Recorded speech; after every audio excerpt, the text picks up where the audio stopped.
Yeah, I saw that too.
Devo Jones with the pick six, Keanu Neal with the hard hit, getting the ball back on offense. Watch Julio Jones keep moving the sticks. Calvin Ridley in for the score. We came back, we up four, about to get in. Our victory stance, no coming back. We closing the door.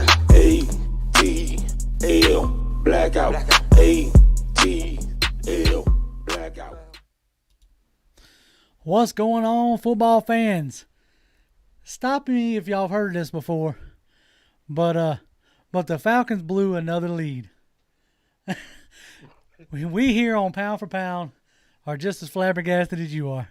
Jimmy, what you got? Hey, this your boy Jimbo Dean, aka Jimbo Slice, aka Jimmy O Bomb. And you can call me whatever one you want, but please don't call me no New Orleans Saints fan. They blew another lead, Mike. What's up? It's your boy Big Man. It's your boy Big Mike Dub. First of all, you to say that we blew another lead is an understatement. It almost felt like it's like we knew it. It's like once again we watch a movie. Well, we know the outcome. You know, we know what we went to the theater for, and when we see the same plot happen again, kind of know the ending of the movie, right? So I think we got a lot of that. You know, a lot of the same, but like we do every week, we're gonna try to put it into an hour and put it into perspective, put a little analysis on it, and see if we can make some sense out of how do we blow another lead? You know, as good as ever. You know, Jay, take us away this week. Oh man, okay, all right, check it. All I'm trying to say is at least one time, can we beat Tom Brady? Huh? Just one? That's all I'm asking for at this junction. And if we're gonna lose to him, can we at least not, build a lead and then lose it so that we can continue to have this conversation? It's it's ridiculous, right? And I know everybody's gonna come in here and it's already lighting up in chat. Everybody expects me to blow up year in and year out on time in and time out on Dirk Cutter. But I have said my piece on this man. Like, he came out with some decent play calling in the first half, but then the second half there was no adjustments, no run game, as it has all been all season. Your boy Raheem Morris come out and said that Ito Smith is now your lead back, whatever that means. Lead back in a Dirk Cutter led offense. Give me a break on that, right? Man. And then, this week you have an offense that scores 27, and you have a defense that gives up 31 in the second half. Yeah. I don't get it. I don't understand. This team is so schizophrenic. It is it reminds me of a bipolar person. You never know what you're going to get. I used to have an old boss that, like, you didn't know what you were dealing with when you came into work from day in and day out. You didn't know if it was going to be happy-go-lucky. You didn't know if the dude was ready to bite your head off. You just didn't have no clue, right? And that's the way I feel with the Falcons. You sit down, you turn on, and you go, all right, who am I getting this week? Is it the offense that can't move the ball or score points with the defense that shuts everybody down? Or is it the defense that looks lost, dazed and confused, with an offense that looks halfway mediocre? And it's crazy. Yeah, some people are already saying, 2 more games with Dirk Cutter and he's gone. Exactly. You know, I saw today that they're officially interviewing Raheem Morris for the job. If he don't walk in saying, look, my first move is I'm going to fire Dirk Cutter, if that's not the first words out this man's mouth, then you just walk off, let him, you know, appreciate him filling in for the season, and just let him ride. I don't think he's going to do that either. I don't think he's going to do No, that. I don't either. I mean, he would have and should have done it by now, right? Right. And to put up the performances that he has put up without making any changes or addressing those performances, he seems more likely to want to throw his players under the bus versus, you know, actually addressing, you know, some of the issues, which I don't mind per se, the you know, getting into, you know, into players' behinds. We're going to do that here in just a little bit, but I don't mind that. But if you're going to get into the players' behinds, let's go ahead and call a spade and talk about, you know, everything that's going wrong.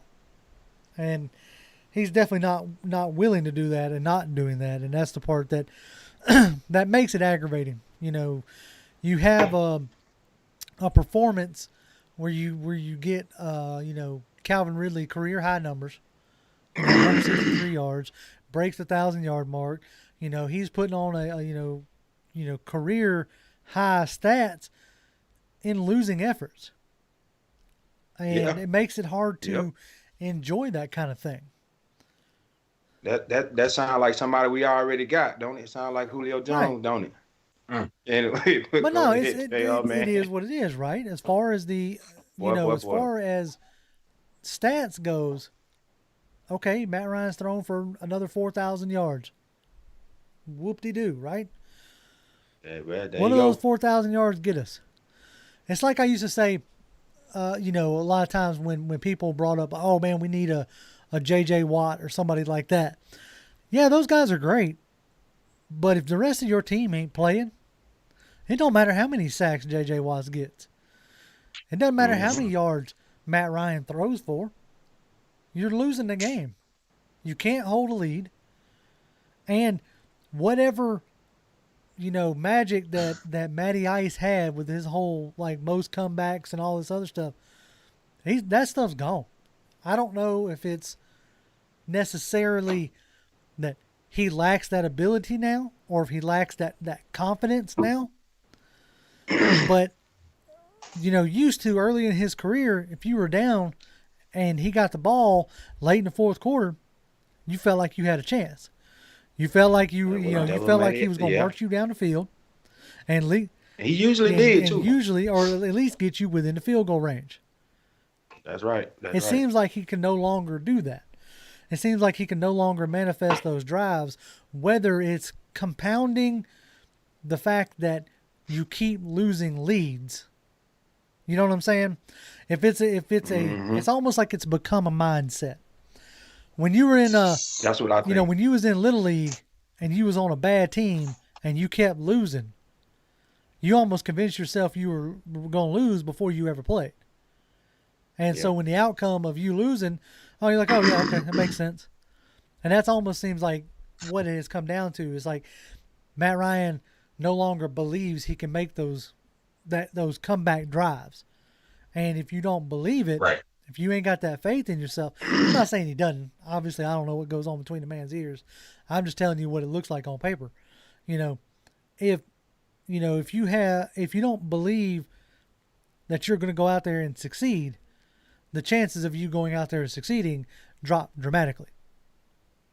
You know, confidence is key, and confidence is king. Yes, sir. And it seems like, especially these last few seasons, again, I don't know if it's just, you know, how many times he's been hit, you know, compounding, or if it's, you know, the OC carousel these past few, you know, seasons, or what it has been.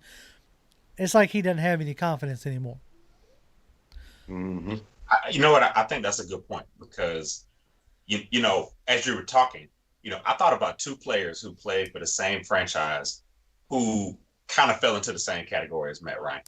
And they basically play on teams that are really good, but they still find a way to lose.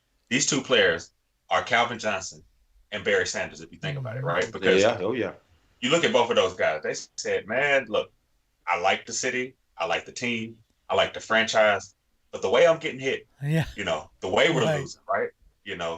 It's cold weather in Detroit, right? I think a lot of that plays into the psyche of a player when they kind of start to lose that elite edge. And I think, to your point, that's a great point that you brought up about Matt Ryan in terms of having that confidence to lead, because you think about it, man.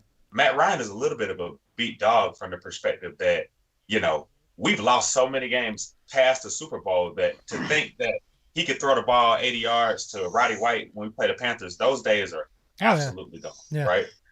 I don't even think we have the receiver types, to just facilitate it. We don't even have the offensive coordinator. We're not even constructed to be able to really come back like we could in the old days. No. Because we had a running game.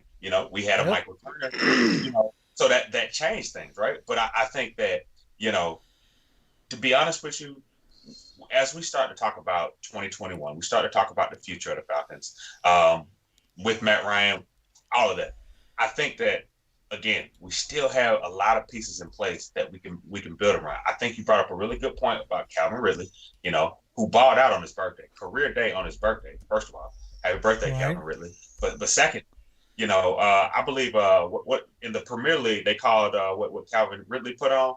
That was a clinical. You know what I mean? That was just he went out there. He put on a clinic and he ran made every catch. But I think it goes into that same point. It's like, man, with all of this talent, where do we go? To be honest with you, but again, more questions than answers. But I don't know, Jimbo. What you see? I mean, what JR, what you said is all of that. Mike, what you said is all of that. It's a concoction of everything, man. And let's be honest, Matt Ryan is on the backside of his career. Now, let's just be honest. And now, and Mike, you mentioned two players from the Detroit line. What both of them players did? They retired. Barry Sanders retired early, and Megatron walked away early. Peace. I can see Matt Ryan being mentally injured. Ain't nothing physically, because he ain't missed no game. Now, he's a durability, and that kind of backfired on him. Playing in every game got him hit more. Matt Ryan might be mentally injured, man, and could anytime step up and just say, hey, look, I am done with this game. I don't made all my money. I'm out. And mentally, I just can't bring it back to think that every Sunday when I walk into a stadium, I'm going to win a game. And that seed was planted right in the middle of his career in a Super Bowl, the biggest game in the world now. Think about this. That seed was planted in him mentally with this organization. And I mean, he could pull Andrew Luck or Megatron or Barry Sanders and wake up one day and say, hey, look, man, I just don't even want to play this game no more. I'm just mentally tired. I can't reverse it, man. There's a quote that if y'all like especially if you watch NFL Network, especially when they get rolling on that, like the NFL when they start doing their documentary stuff in the off season, I can't remember what they call it, like Life in the NFL or something like that. Anyway, there's a clip from Dan Marino when he talks about when he walked off the field, that Super Bowl loss, that he didn't realize, like, the thought that he was never going to be back there again. And I wonder how much, like when Shanahan left to go to San Francisco, and you had something somewhat cooking with Sarkisian, and they scapegoated Sarkisian and Marquand Manuel in 2018. Right. I wonder how much he checked out then, in a sense. Mm-hmm. Like I wonder if he thought to himself, that was my shot. That was my only shot. Yep. And I believe it. Now if he decides to walk away, then, I hope he retires, I guess, in that aspect. But I'd be more interested to see if he were to end up going to play for another team, a contender type team. We saw Peyton Manning do it. Obviously, we just watched, we're watching Tom Brady do it this year. You had Montana do it. And, it's not out of the realm of possibility, and it's not out of the, what has happened over the season, especially when you have quotes coming out today from Rich McKay saying that whoever they hire as the new GM is going to have the power to walk away from Matt Ryan and Julio Jones. Now this is a double-edged Yep. statement in a sense. Like, first of all, one side of that says, why are you going to hire a guy and not give him that power? Like, why would you hire a guy and handcuff him right out the gate? Okay, so that's number one, right? But why does that need to be said? Like, are you trying to send a message? And you can't sit here and tell me that that's not the way this game is played. Players do it, coaches do it, GMs do it. They all send messages to each other through the media, right? With the things they say or with the things that they don't say. And they started this crap already after, Dimitrov got fired, talking about, it's, Arthur Blank saying it's going to be up to the new GM and Matt Ryan whether, he wants to play or not. If I'm Arthur Blank, with knowing the kind of money that you owe this man, why wouldn't you want to publicly commit to him? That's the part that boggles my mind. Whether you do it or not, why are you planting that seed of doubt in your, franchise quarterback's mind, right? And so that's something that I'm not, necessarily a huge fan of. Like, to me, those kind of comments should be left to behind closed doors per se. They politicking right now, JR. That's what they doing. And if there's one thing I can definitely say that, granted, I don't pay attention to every other NFL's front offices, but if there's one thing that I can definitely say is that the Falcons front office sends a lot of messages through the media, whether it be their staff, their not PR staff, but their journalists and stuff, that Matthew Tabik and Kelsey Conway and all them, or, through the beat writers and all the other stuff. It's like there's always some kind of, message going on. But that's generally our opening salvo, as we tend to. What you got? You got something else? Hold on. So when we look a little bit at Flowery Branch, you're absolutely right. They do send a lot of messages through the media. The only thing I'll add, though, is I think that in those conversations, Arthur Blank is pretty much assured Julio Jones, Matt Ryan, hey, you're going to be Falcons for life. You're in that Falcons partnership for life. So I think it's a continual chip away at the old rock from the standpoint that when they put a message out like that, they say that, yes, for the first time you've ever heard stuff like that. I would say, like I said, we heard that earlier in the season about Matt Ryan. Hey, even Matt Ryan didn't say that kind of stuff, but I think it's more of a double down to that comment. And I think that anybody, it's basically like we're putting you on notice. Because, to be honest with you, man, look at Julio. He shouldn't even want to play the rest of this year. He's working, rehabbing, trying to get back and play the last couple of games. But anyway, let's get into I agree. Yeah, we can talk all day about it now. I mean, that like the fact that they're not coming out and just shutting down Julio. Like, why? Why do you need him to come back for? For what reason? Yeah. Why? All right, so let's jump into chat. Bug says hi. What's going on, Bug? Nick says offense affects the defense. If the offense can't score, then the defense gets tired. Ryan has no run game or defense. Yeah, those are problems. Flat out. Jay Holland says, yo, what's up? What's going on, Jay? Chester says, fire Dirk Cutter. Yes. Well, it's 2 games, folks. 2 games. And he's gone. Speed Falcon for Life says, what's up, fellas? No more excuses with his coaching staff. Everyone has to be fired. Yeah, I'm about there, too. Let's see. Paris Green says, I don't want Raheem Morris as a coach because he refused to fire Dirk. Yeah, that's become incriminating at this junction. William Carter says, rise up, pound for pound family. We can be anywhere, but I'm always here every Tuesday night. Yes, we appreciate that, William. Love that. Appreciate everybody. Appreciate that, man. Same thing with Jaden. What's up, Jaden? What up, Jaden? Jay Strong H says, Tom Brady owns you. Well, he don't own me. I ain't doing nothing to Tom Brady. What are you talking about? Right, get out of here. He don't own me. He says, he corrected it a few things later. He says, Tom Brady owns us. Okay. Now we might thought you talking about me.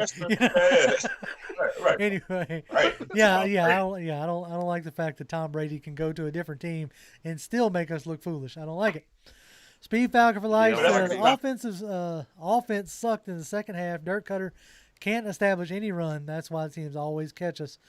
We can't run the effing ball. You are correct there. Ghost Pepper says, doesn't matter who the starting running back is. Cutter doesn't run the ball no way. I You just said I that, am JR. curious You if said that. Dirk Cutter can even name the starting running back. Keith Like Smith. Keith Smith. he thinks Keith Smith's the Keith Smith is the tailback. That's it. probably Hey, I wouldn't doubt it. Speed Falcon says, also, why was Tyler Hall covering Antonio Brown one-on-one with no safety help? Boy. Hey, pause. Pause. Yes, great comment. Great freaking comment. Listen, okay. First of all, new rule. All right, general manager. Okay, let's look at defense. If you're on defense, do not put a player on another player that he's probably I don't know, been mystified of, like, oh my God, you can see it on his face. Oh my God, I am guarding Antonio Brown. Yeah. Oh my God, it's him. Antonio Brown is in front of me. Oh my God, I'm gonna play defense on him. And Antonio Brown torched him. Oh my God, he sent him straight to Wyoming. He didn't stop running. He should have stopped running in Casper, Wyoming. Oh, where we Lord. got him from. Tyler Hall, you may have a great career, but man, let me tell you something. Let's stick with special teams. Maybe the return, we did a great undrafted free agent special on you. Good to see that you worked out. Good to see that, though. Yeah. But listen, Jeff Albrecht, you've been doing a great job this year. But I don't know What the you look at the right. Please. Yeah, when I Do not put somebody on Antonio Brown. when I saw that number 44, I was like, what is Big Beasley doing out there guarding people? As soon as I seen 44, I Knew it knew was a problem. Oh man, Yeah, knew I it knew was it, a though. problem. Yes. Let's see. Let's get Yes, back sir. up into here. J Strong H says, He said, if Oliver and Bleedy Ray was in the game, Antonio Brown wouldn't have called that. Listen, look at this. End of the season, and we asking for Isaiah Oliver to be out on the field. oh, Boy, how the season Right? just changed within the Right? season, don't it? Oh, But I don't know now. Well, yeah, maybe so. I said Oliver been doing all right, man. Maybe he wouldn't have got beat that bad. Isaiah Oliver would have been there, and the dude probably still would have caught the ball and probably not scored, but he still would have caught the ball probably. I don't know. Isaiah Oliver's been surprising us lately, man. this is And the I don't say that no, much. we ain't been able to say that much this season. But it seems like Isaiah Oliver is a second half team or second half season player anyway. He seems to always turn, get it going. He did he's that done last few years. Yeah, right. He did. TB3 said Gurley is done playing football. I told y'all. I don't. He's not done for the rest of the season. He's gonna get a couple more. He's gonna be the RB2. I don't care what he say. But he in this offense with Dirk Cutter, he wasn't gonna get that much burn anyway. JR, you was right. I'm finna go on how and said you said this long ago. Good job. Pound for pound, ATL is ahead of the curve again. I mean, you were looking catching that name, man. All I could see when they signed Todd Gurley is you're releasing new jerseys and you want to help sell them. So you signed a guy who made his name in the state, and if he had a good season, great. But you knew what you were doing. I hope they got $6 million worth of jersey sales. So I think they did. Because go ahead, Mike.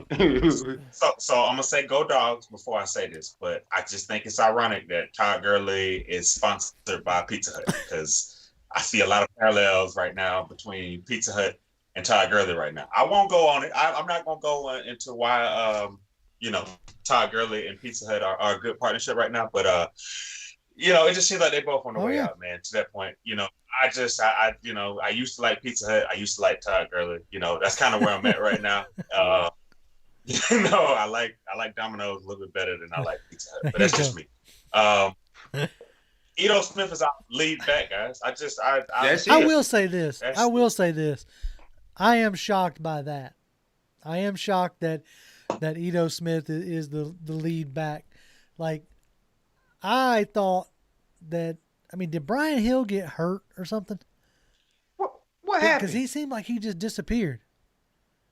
People just fall off the map. I don't and just like. disappear, I really don't get where Brian Hill disappeared to. And they don't tell us nothing. I mean, is he on the COVID list? Did he get injured? I mean, I don't. Yeah, I absolutely don't get it because I mean, he wasn't playing bad. I mean, especially in this anemic run game that we have right now. Right. He wasn't playing horrible. I really don't understand. Like, I mean, Ito Smith has been running better, as far as the more productive back. Yeah. That ain't saying much, Yeah. but that is what that is. And I don't know if it's just they realize maybe Brian Hill can't catch nothing coming out of the backfield, or is he just limited in what he can do, and they finally realized it, and therefore they ain't playing him. But my question now is, does Quadre Olison become active? Like you spent a draft pick on him. Nobody ain't gonna say nothing about that. Ask this every week. We ask every week that will we see Quadre Olison? Will we see Quadre Olison? It's just, to be honest with you, I think we saw Tony Adams, Tony Jones, James, Brooke Jr., James, whatever his. Some that guy. We saw him, and we hadn't even seen Quadre Olison. So that's another miss. And I think let's go there really quick while we're on it. Dimitrov, Dan Quinn. It's some of those bad Apple picks. Let me tell you something. When we've hit on some really good picks, got others, but man, my goodness, when we missed on picks, it's been abysmal. How many years has Deidre not been inactive? That was a 3rd round pick. And you just paying Deidre Sanat. Ain't a lot, but you're paying him, man. 3rd round pick, and he's just sitting on the bench. Yeah, just sitting on the bench. You drafted him, and then signed Tyler Davidson. So everybody kept telling me, "Oh, well, he's not playing because of Tyler Davidson." Then why did you sign him, or why did you draft him? if you thought maybe you didn't think you were going to get a Tyler Davidson, well, I'm gonna go ahead and call it. Tyler Davidson ain't been all that super impressive. I mean, he's a good run stopper, but that's about it. Right. So it's there's a lot of questioning, the first few drafts that looked good under Dan Quinn. Definitely do not look good now. 2 of your 1st round picks aren't even on the team anymore. And Beasley and Tack McKinley. Right. They're on another team. The same team. Right. I'm pretty sure y'all saw the clip where Beasley just got flattened. Oh, God. Yes. I mean, I don't know anybody who wouldn't have gotten flattened, but the fact that it's Beasley just getting, absolutely hammered is somewhat comical. Well, I think, but JR, I think what's even funnier is that he put it on his Instagram story, and he shared it on his Instagram. Like, usually, if I'm a defense, I'm a pass rusher. If I get beat, it's part of the game, but I'm not sharing it to my story. Like, I might share it. Like, he's like, y'all, look at me. Like, that's not funny. I mean, it's funny. Haha. But I mean, I really don't want to share a picture of myself getting flattened. But again, that's the Las Vegas Raiders problem. That's the AFC problem. Again. But no, it's also you talk about bad moves by TD. I guess this is a good time now to go ahead and bring up your boy Dante Fowler, who's just stealing a paycheck. Who's man. I was willing, I know early in the season, ankle injury, COVID list, all this other stuff, I was willing to give it a pass, so to speak, and then give him some time to round into form. But let me recheck this tab here. Oh yeah, check it out. That's a 3-year contract for $45 million with $29 million guaranteed for 2 sacks and 20 tackles. How many, Mike? I think it's 20 tackles, unless he got some Sunday. How many does Isaiah Oliver have? Not Isaiah Oliver. AJ Terrell, I mean. AJ Terrell, well, let's put it in perspective. Let's put it in perspective. AJ Terrell had 13 tackles in one game. One game. And that's your rookie cornerback. Think about that, y'all. Now, like JR said, over at Pound ATL, we tried to give him the benefit of the doubt. We really tried to step back and really look at the big picture. Oh, he's injured. Maybe he's hurt. We don't know. But on Sunday, let me tell you what I seen, Pound ATL. I seen a loafer. You know what a loafer is? That's a lazy person that like to sit on the sofa. That's why they call it a loafer. The play wasn't even over with yet, and Dante Fowler Jr. was walking with his hands on his hip. Now, look here, guy. If you're a Dan Quinn guy, be a Dan Quinn guy. Whatever team he go to next year, make sure you let the Atlanta Falcons know that's where you want to be. But do not loaf on this team because we don't have tackle. You want our big off-season signings. You got us excited for what? Absolutely nothing. Don't loaf. Play the game, man. If you don't want to be here, let us know. Go to the script club or whatever you want to do. But that loafing deal, which walking with your hands on the hip and not putting that much effort, you might be gone there, buddy. You might become your own. You got your guaranteed money. Shout out to Dan Quinn for helping you get that, and I hope you get him some of that. But that loafing and all that stuff you're doing right about now, that free agent signing, whatever you are, you think you are, we don't need you in Atlanta right about now. But that is very sorry. You are sorry, big dog. At this season, at this point, as how Jimbo feel right now, Dante Fowler Jr., I counted 4 loafers. That's 4 loafs where you just don't do nothing on the play, absolutely anything. And I'm sorry I'm getting fired up, JR and Big Mike. I'm sorry about that. I'm going to calm down a little bit off of him. But he need to be what they call when you loaf, you need to be bear crawl. You need to run some sprints, some shuttle sprints. After everybody else leave practice, you need to be bear crawl, roll, shuttle sprints, all that old good stuff. Go ahead, Big Mike, because I'm fired up. And y'all don't got me. Woo-wee.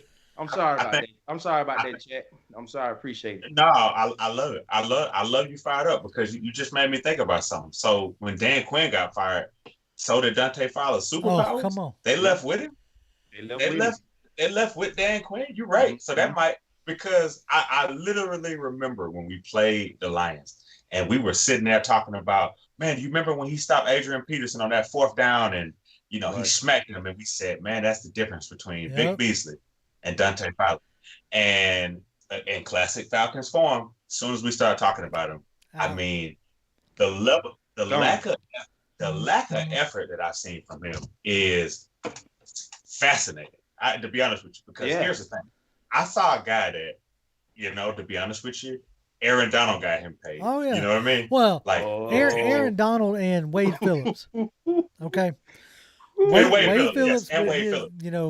The way he, lets linebackers just blitz whenever, that they got him paid. Yes. That much is for sure. Yes. But I think that what we're learning about Dante Fowler, and this may be a result of Jacksonville, to be honest with you, because I think he got that winning culture when he went to LA, is that when his team is bad and they're not doing well, I think he tends to become a chameleon and kind of becomes one of the mopers. Now, what we got on our team is highly paid mopers. I'm not here saying that Dante Fowler's coming to work every day like, oh, man, I got to play football. That's not what he's saying, but that's what his play is showing, to be honest with you. Right. I look at a guy like that, he's like, yeah, well, sure. Where am I going out to eat at tonight? You know what I mean? What club am I going to tonight? Every swim move, I think he's thinking about, like you said, what club is he trying to, what adult entertainment club is he trying to go to? I think that's what he's doing now. He's playing the way his mind is at, and that is not good for business, which again, another need. We talk about running back, we talk about all these other positions. I think, again, we still got Matt Ryan on our team. Yep. That's why we really got to make sure we don't overlook these pass rushers. And that's what's going to make this offseason very interesting, especially if you lose out and you wind up with, like, I saw somewhere it said that we could get as high as a top 3 pick right now if we were to lose out and some of these other folks were to win. So if you get as high as number 3 and you got Matt Ryan on your team, do you take somebody like Micah Parsons? Y'all know I'm bad with names, but names. Anyway, so do you take somebody like a Micah Parsons? Somebody else was in chat was asking our opinion on Patrick Surtain. I mean, is he worth like a number 3 pick? Y'all been diving into the draft stuff already, which y'all been doing a great job, by the way. If y'all hadn't seen this Draft House series that Jim and Mike are doing, y'all really need to go check it out. They've been killing it. Appreciate it. So y'all are already deep into that. Is if we get as high as 3, is there a defensive player worth a 3rd? Or in this, situation of cap, do you try to trade back to a QB needy team? I'm gonna go first, Mike, and it's just a question for JR real quick. You got to. And then I'm not gonna go too far in. I just want to ask JR a question. Sorry. JR, say we got the number 3 pick. Would you pick a secondary or a safety or a corner at the number 3 pick? That's pretty high in my, but in your if you opinion, were to would you guarantee go that high me, on the secondary guy? absolutely, 100% guarantee, which you can't. If you were to guarantee me, like you was fixing to bring in an Ed Reed or an Earl Thomas type safety, or Right. a Joey Bosa, Nick Bosa, Von Miller-esque pass rusher. But see, that defensive side, defensive edge rusher, I Okay. could probably do it because you got a better chance of getting somebody that's going to impact the game immediately. Secondary corner wise, I don't want to go that. I don't want to pick that high at number 3 for us. I trade back and get somebody, but that's just my opinion. No, But yeah. but like you said, Jr., it ain't no guarantee. And that's the with thing. that. Like as we move into the draft season, which we are already in for us, which is sad. But that's the one thing that you got to remember. Anybody out there watching film on anybody, whether it's a quarterback, cornerback, whatever, Right. you got to remember, ain't none of these people guaranteed, right? Ain't nobody like surefire hit. Like the year that we picked Jake Matthews, who have been, I know he's had his bumps and his lumps, but he's been a solid player. The number 3 overall pick that year was Greg Robertson out of Auburn. And it was a toss-up. Like, who do you take? Do you take Jake Matthews? Do you take Greg Robertson? And I remember that because I was threatened, not threatened. I was fretting about who we we're going to end up taking. And best of my memory, Greg Robinson ain't in the league no more. And Jake Matthews is a solid player. So nobody's guaranteed. Now, Paris Green just tipped us $5 and said, I think we should trade back and get 2 first-rounders, which that's ideal, right? And go after Asante Samuel Jr. and Najee Harris. Look, if we can come away with Najee Harris, as long as you're going to give me a coach that's going to use a Najee Harris, I would be thrilled with that. Like, perfect scenario for me. I'm gonna lay this one out real quick. You get somebody like a Arthur Smith out of Tennessee, or even a Mike McDaniels out of San Francisco, right? Somebody who can really develop and establish a run game. And then you give me somebody like a Najee Harris, and you watch us actually have an offensive identity that isn't predicated on just Matt Ryan's arm. And then you can buy yourself a chance to draft a quarterback in the 2nd or 3rd round, right? And potentially groom a replacement. That's just my opinion there. Somebody's disagreeing with my assessment on Jake Matthews. Christopher Peters says Matthews sucks.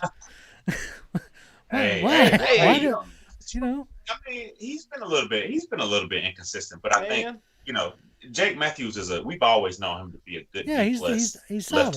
It's not, we don't expect Mauler, road grader, pancaking guys. We do expect a guy that is solid. Will Miss has always struggled with speed rushers.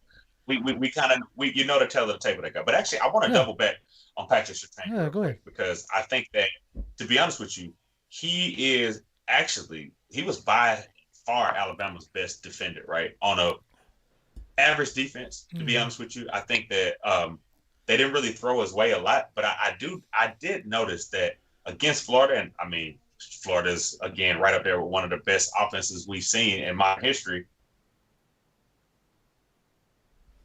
Uh-oh. Did we lose Mike? Might have lost him. All right, well, we'll see if he'll reestablish connection here in a minute, hopefully. I kind of see where he was going with Surtain, though. I mean, when he play against good offenses, he don't look like the Surtain that could be picked up. Mm-hmm. No.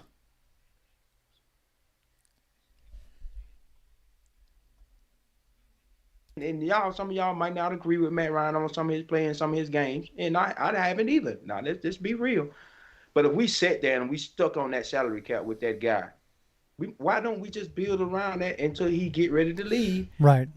And then go from there after he do leave. I think that's like the most logical thing to do to me right now is to build around and then pick your guy and groom your guy and then go from there. That way, when he leaves, you got a whole bunch of pieces around that young quarterback to do whatever you got to do. And you got to give Matt Ryan, Julio Jones, those type of guys, those veteran guys, you got to give them kudos for building this organization too. Oh yeah.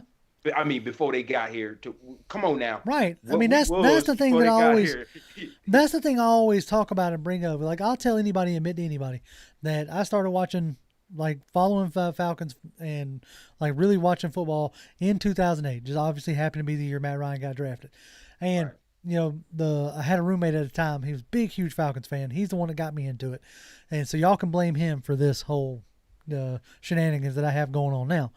But, yeah. And because I would talk to him and I'd be like, all right, well, you know, tell me about the history of the team, so to speak. And I was absolutely floored to find out that before Matt Ryan got there, this team never had a back-to-back winning season. Oh no, back-to-back. No. Since '66. Yeah, no. Yeah. That's insane. Yeah. That is absolutely insane that you could not put two back-to-back seasons together, right? Mm-hmm. And so the amount of crap that gets piled on top of Matt Ryan is, you know, I find to be like insane for the amount of success that he has had and the amount of stability that he has brought to this team. Now, I get it, I understand there are not a lot of people who necessarily like his play style, especially in a time where the NFL is transitioning to a more like dual threat-esque quarterback, you know, mobile, move out of the pocket, throw on the run, more of an exciting looking, you know, offense. Matt Ryan don't fit that bill anymore, right? And so it really looks like the league has, you know, passed him by. But I think given the right like coaching scheme, you could eke out, you know, a few more good years with Matt Ryan at the helm. Oh yeah. You know, whether it be like the two things that you have to fix the offensive scheme, and you have to fix the run game. Like if you can't fix those two, then no, we do need to move on. You know what I'm saying? But JR, even those dual threat quarterbacks, if got no running game, they look hard. But look at Lamar Jackson right now. He ain't got no running game. That record don't look the same as it looked last year when they led the lead in rushing, not do it. But I mean, okay, having a Matt Ryan to not lose a game for you when you got a really good running game and a solid defense, that's a hell of a quarterback to have just to keep you going and not lose no game, just to have that veteran's presence there. Oh yeah. Until you get until you get fully into your rebuild. I wouldn't mind because look, hey, we $21 million over the salary cap next year. This guy ain't going nowhere. No, I mean, if you think he is, I get the whole more than that if we let him go. I get the whole idea of putting it out there about the new GM and coach will have the power to do whatever they want, yada yada yada. Yeah, like you gotta say that, because why else would you hire these people if you're not going to give them the power? Right. Mike, you back? Hey, yeah, I'm back. Okay, what's up, man? What's up, man? I'm back. Welcome back into the building, brother. Yeah, okay, good. Man. All right. No, it's all good. Anyway, I'll keep rolling, man. But anyway, so what I'm getting at there is like, yes, I get it. You got to say these kind of things. You got to say it's almost like you're paying lip service or whatever. But if you're not willing to do the things to help out your aging quarterback, then, you know, you're playing with fire in that aspect, and you're not going to have much success. And with that being said, you really have to ask yourself as an owner, you know, Arthur Blank or whatever, are you ready to go through another rebuild? You know what I'm saying? Like, is okay. I'm not even trying to be like dark or morbid or whatever here, but like, can Arthur Blank sustain another rebuild? Like, I'm really starting to think that, you know, he might be looking at like naming a successor or looking to sell the team or whatnot, because he's getting on up there in age, and I know he's had some, you know, heart condition issues and stuff like that. So I don't know. Let's see here in this chat. We've kind of like somewhat neglected the chat tonight a little bit. I know, right? YMOF Jamal says, "Rise up, fellas. Good to see the whole team back, and dang, Mike frozen." Yeah, well, we got Mike fixed though. We got Mike fixed. We got That's him right. fit, Jamal. I'm back. Speed Falcon brings up a good point. Tom Brady is still playing at 43, and he's not a mobile quarterback. That's true. And same thing with Drew Brees. It's not that it can't happen. Like, you don't have to be a mobile quarterback to win. But I'm just telling you, that's where the league is moving towards, right? I'll tell you right now, About that run game. you don't think that About that run game. Kyle Shanahan, if he could figure out a way to get Matt Ryan on his team, you don't think he'd take him at this junction? You know, I think he would. All right, let's see. Cornell Foster says we need to do the same. I'm not 100% sure. He must have been saying that to something else. Willie Butler says, why will the Falcons reach out to former players like Chuck Smith or John Abraham to teach the defensive line? Because that's what they pay these coaches to do. I mean, I hate to say it like that, but, you know, that's why they're paying these coaches. Now, if they want to bring those guys in as a coach, cool. Speed Falcon says, Phillip Rivers, Ben Roethlisberger, Drew Brees, and Tom Brady are all not mobile quarterbacks. I don't know. Big Ben in his heyday. Ben will move them feet, man. And all are going to make the playoffs. Know why? Because they have a team around them. Matt Ryan doesn't. That's the part that makes it shaky. Like, as much talent as we are supposed to have on this team, Matt Ryan should have a team around him. I mean, you got Right. first rounders at think. wide receiver. You got first rounders at tight end. You got first rounders at running back. You got first rounders all over the defense. So you should have the talent, right? Genuine Music says the secondary needs help. Only one team beat us with the run game this year. We are losing at the end of games. Only one team in the NFL running the ball with 2 minutes, and that's Tennessee. We need a better secondary. Yeah, I mean, I'll agree there. You know, you need a secondary to really start stepping up. You know, like, you're putting a lot of weight on the shoulders of your first round rookie.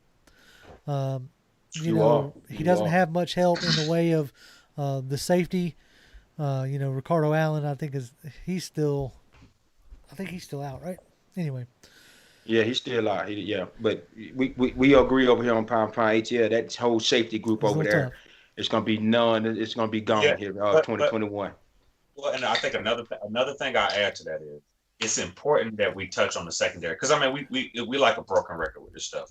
I think if you look at the NFL as a whole, outside of Derrick Henry, and let me ask y'all guys a question. Outside of Derrick Henry, who are the truly dominant running backs in the NFL right now? You know what I mean? Like let's just be honest right now. You know what I mean? Like, who can you really name that's just dominating in the NFL right now? Now, Derrick Henry is a man amongst boys right now, but I think the NFL that we're watching right now is you better have a secondary and you better have these guys quick, or we're going to continue to be in the situations that we are. Because if you look at it, had we had a secondary that was, I mean, decent at best, you know what I mean? To be honest with you, I think that this could easily be a playoff team, though. To be honest with you, like, I know that we always talk about, you know, I think the other person that mentioned Drew Brees and Roethlisberger and all of those guys, I think that, you know, those are all great comparisons. But I think that some of the talent that Matt Ryan has, because I mean, not many teams have the luxury of a Calvin Ridley, to be honest with you.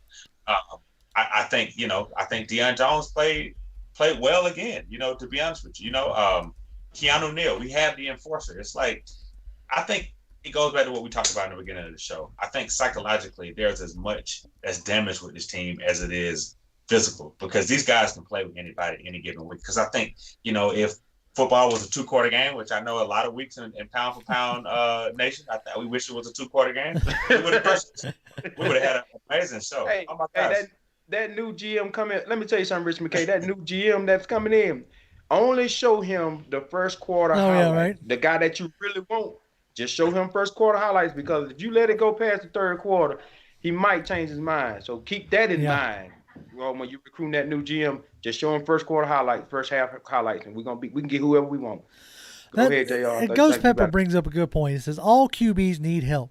Falcons are among the worst rushing teams since Cutter's first stint here, and the defense got worse moving on from Smitty to Quinn, who was supposed to fix the defense. Yeah, no, I agree there.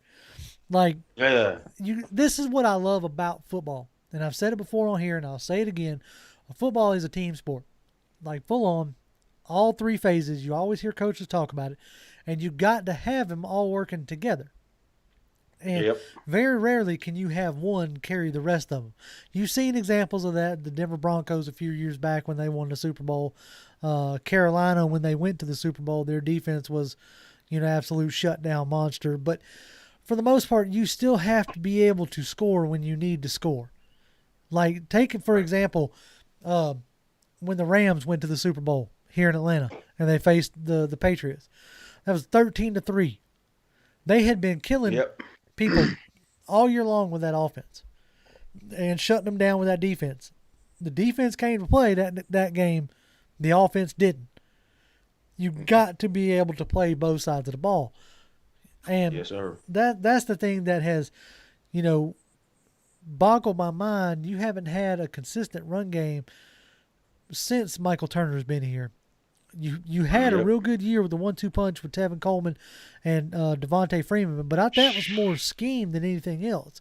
Has either one of those guys went on and did much of anything else after that? Not really. So it was just a perfect storm in that aspect. Speed Falcon says, I just have a strong feeling that we're not drafting a QB this year. I don't really think that we are. Like, I'm starting to watch some of the QB stuff, like some of these QBs play, and, Trevor Lawrence looks like the real deal. Justin Fields, if you watch his 2019 stuff, he looks good. The 2020, you can blame it on the COVID, the whatever. He hasn't looked as crisp or as sharp. But guys like Trey Lance, you better bring me somebody like a Greg Roman. If you're going to hire Greg Roman as your head coach, then you can give me somebody like a Trey Lance. If y'all think that Matt Ryan's deep ball infuriates y'all, Trey Lance shoots moonshots, man. They have an arc on them like I'm over here trying to shoot from the half court. Hey, me and Mike got a theory on Justin Fields. Now, we ain't trying to run y'all away, fans. Pound ATL family, we love y'all, but y'all, we gonna keep it real with you. Now, when Justin Fields was in Georgia, why Justin Fields didn't do that? But when he moved into a scheme, which is different between an athlete, a football player, and somebody being in a scheme. Me and Mike came up with the idea that once he moved into that scheme, he started to look like this guy. Now, then look at all these Ohio State quarterbacks that done played in that scheme. Yeah, Cordero. What they doing in the NFL right about now? Okay, Dwayne Haskins, what you doing at the strip club? Okay, but anyways, I'm not finna go there with y'all.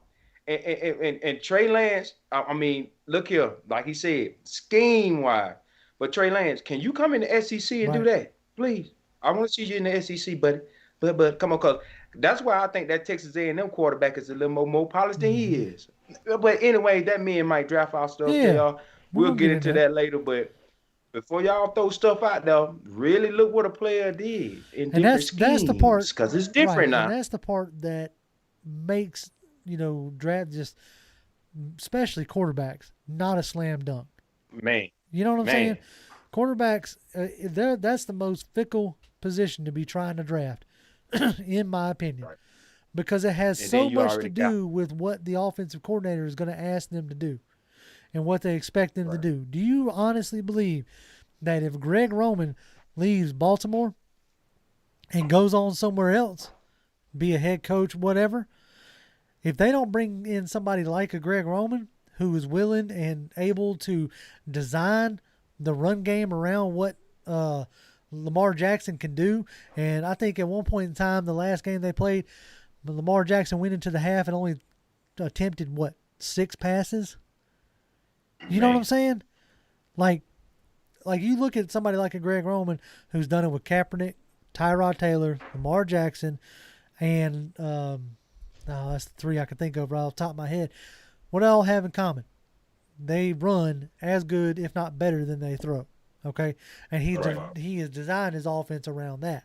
Okay, so those are the things that you need to look at when you're looking at these quarterbacks that are in college or whatever. What type of scheme are they running, and what type of scheme do you run?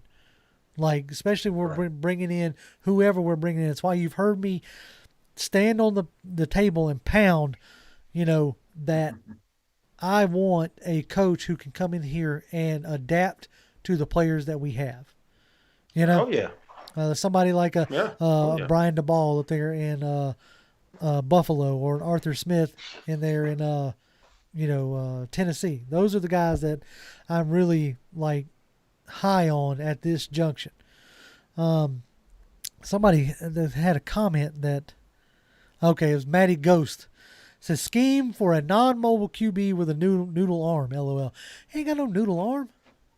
He just can't throw it out of the building. People think if you can't sit on your knees and throw it out the end zone. Anyway. Throwing the deep ball is a talent now. That's a talent. So fine, fine. If you, I know some quarterback that can throw. Jamarcus Russell, not Jamarcus Russell, but the one for the Raiders, he can throw a 70. He done threw the ball deeper than anybody in the NFL draft history, and where he's at right now, sitting at the house. So, so don't give me that. that. And see, Percy the Wise says, "What the hell is Atlanta's offensive scheme?" We ain't got one. That's the problem right now. Edo Smith is our lead back. That's our offensive scheme. Edo Smith is the lead back. Oh, Lord have mercy. Speed Falcon says, we need Arthur Smith as our HC. He can give Matt Ryan a great rushing attack. I mean, you look what he's been able to do with Ryan Tannehill up there. He was an absolute afterthought. Cornell Foster keeps talking about your guy, Zach Wilson. Maybe.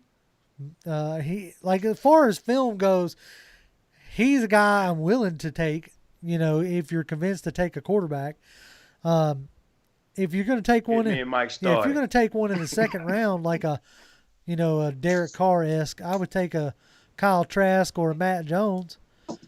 I would take any of those, but see, I think they still a beat up. Go ahead, Mike. To your point though, this is a year where, just to double back a little bit, JR, I think we will draft a quarterback just because of that unknown with Matt Schaub, because, he's still, what we got to do next year is if you're stealing money, you got to go. You got to go.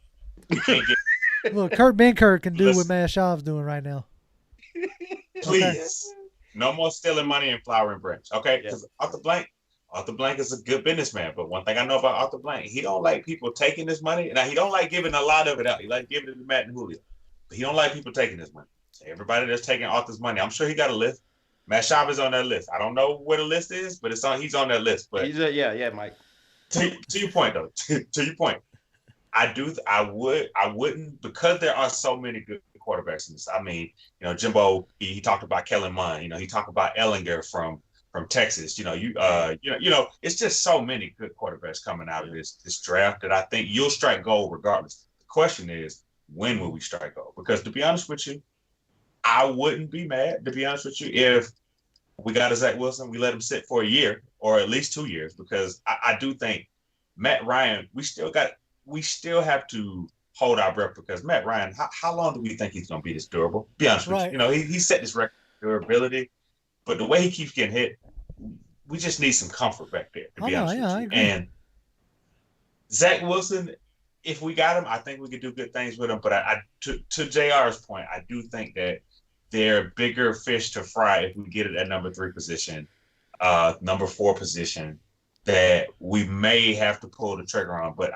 again, it's gonna come down. We got a long way away. Combine, interviews. Right. You got to see.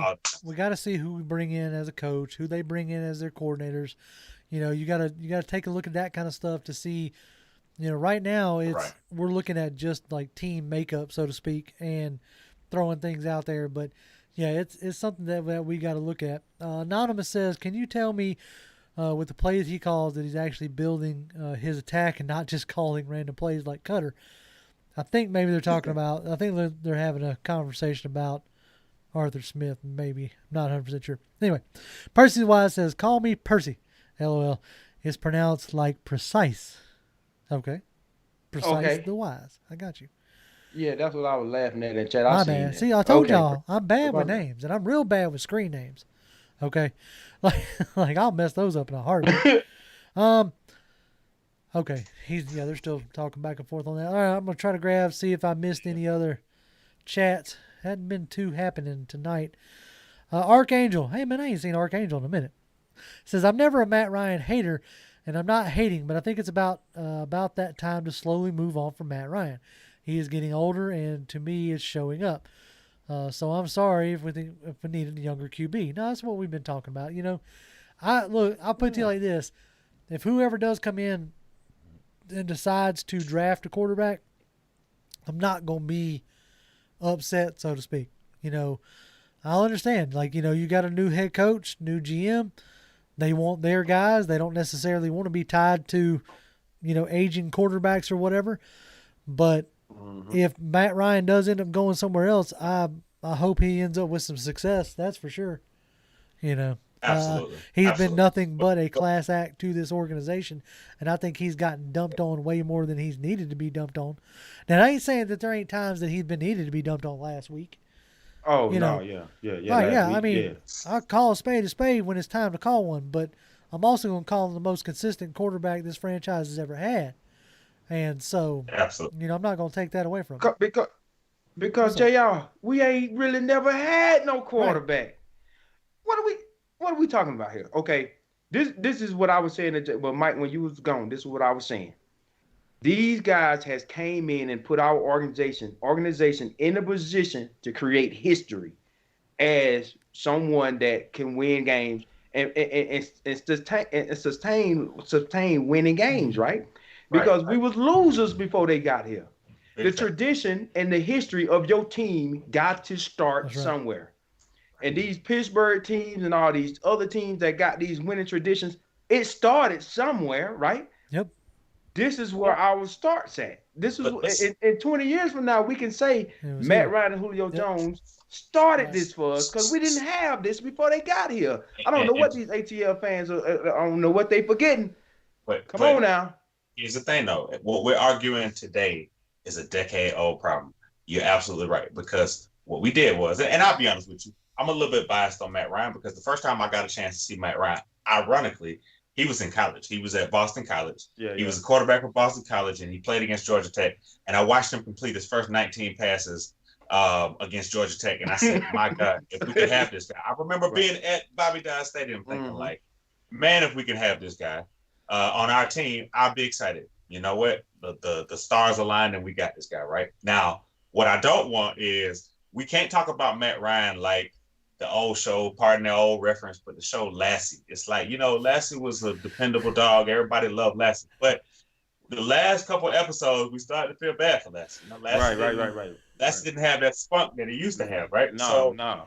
So and pardon the Lassie reference. Hey, look, we getting deep on pound. You are going Matt Ryan and Lassie.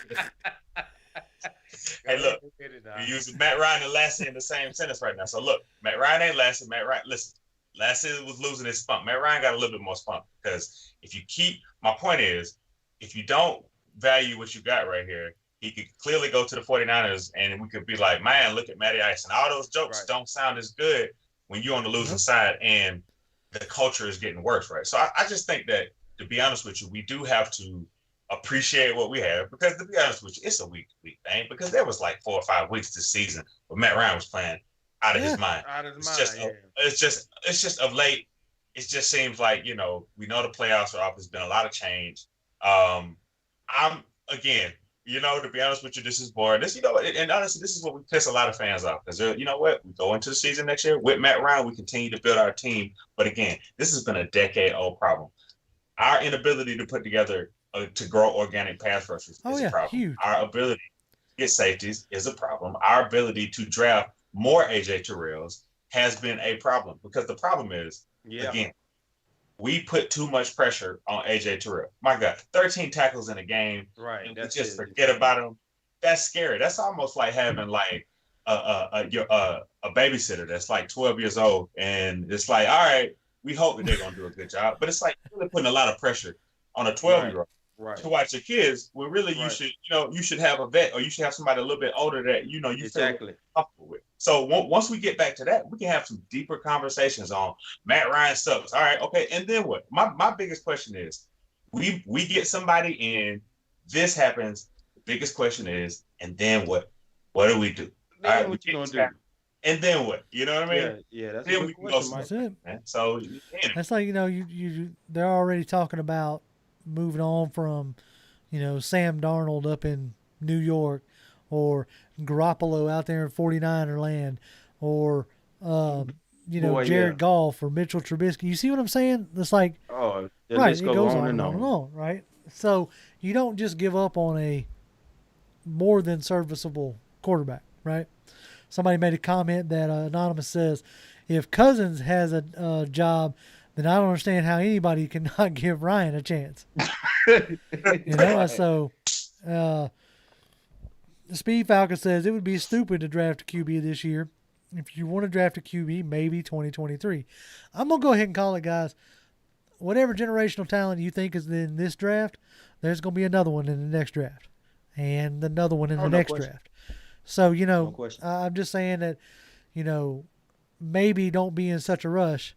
Maybe if you don't think, what the gentleman says, Colin Foster, Ryan can't throw the out route. All right, fine. If you don't think Ryan can throw an out route, how about we design an offense that doesn't necessarily rely on Ryan throwing an out route? You see what I'm saying? Because, Yeah. You can still win and still build with this guy.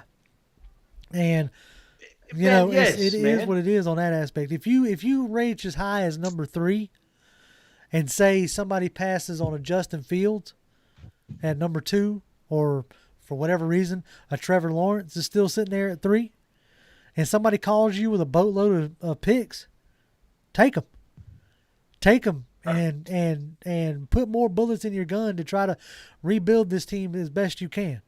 Do you honestly think that the New England Patriots aren't missing Tom Brady this year?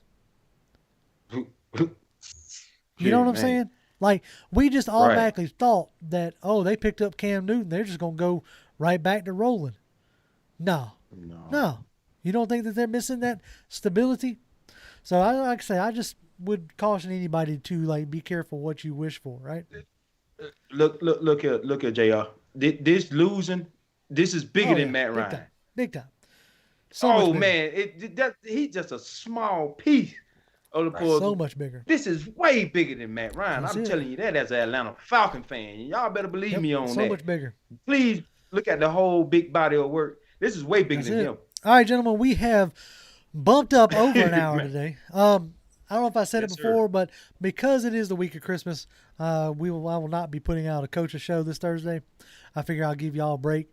And not 100% sure if we're going to do a draft show. This might be the only thing we put out this week, but we'll see how all that goes. But we appreciate y'all sticking around, as always. We love interacting with y'all. Y'all are the reasons why we do what we do. That and the fact that, we have fun doing it. So you can follow me on Twitter. I'm at Grim1128. That's GRIMM1128. Jimmy? Oh, yeah. Happy holidays, everybody. Merry Christmas. Be safe. Shout out to Young Way Cool for making the Pro Bowl. We didn't even get a chance Shout out to Young to talk about that. Good job, yeah. I got you because he's the best kicker in the league right now. Anyways, you can catch me on Twitter at Jimmy Obama, JIMMYOBAMA. And happy holidays, man. Y'all have a safe Christmas and enjoy Pound for Pound ATL. Big Mike. Hey, man. Follow your boy on Twitter, Mike Dub, MIKE_DUB. Merry Christmas to y'all, man. It's been a hell of a year, but like everything else, in this world, y'all have hung in there. Y'all have stayed resilient with us. They have. We appreciate y'all. Cause let me tell you something. We started this thing with Toby D, but let me tell you something. JR, I appreciate you for giving me Jimbo this opportunity to be able to do this with you. It's always love to talk about these boys, even though a lot of weeks it's tough to talk about these guys. It's another week. It's been tough, but I ain't gonna overtalk it, man. Merry Christmas to y'all, fam. All right, folks. Merry Christmas. And as always, Falcons fans, rise up. Rise up.